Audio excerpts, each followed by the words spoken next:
कवन नगरिया बजवा बाजौहर दिया तोरा लागा होगे। कवन नगरिया बजवा बाजौहर दिया तोरा लागा हर दिया तोरा लागा होगे। जानू गे सुनी के कर जा हमर फाटो हो दरदिया कोई नहीं बाट होगे। जानू गे सुनी के करे जा हमर फाटो हो दरदिया कोई नहीं बाट होगे। पूर्व नगरिया बजवा बाजौहर दिया हमारा लागो हर दिया हमारा लागो हो रे।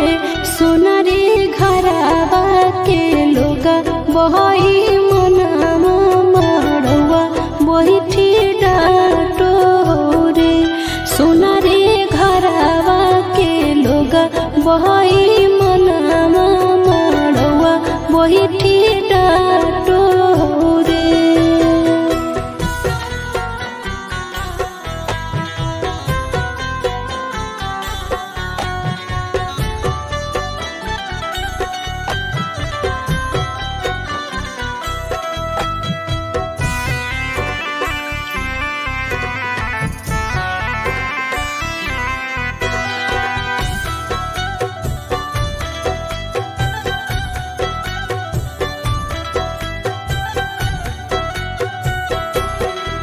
हद जखनी ढराई जैतौ तोर शंखा पनिया हो जैतै खत्म हमर प्यार के कहानिया। बुझे मजबूरी नहीं है हमर कसूर रे। इहे शायद होते भगवान के मंजूर रे। कठ के करे जावा बनाइले नी दया नहीं आबोगे। जानू गे सुनी के करे जा हमर फाटो हो दरदिया कोई नहीं बाट होगे। जानू गे सुनी के करे जा हमर फाटो हो दरदिया कोई नहीं बाट होगे।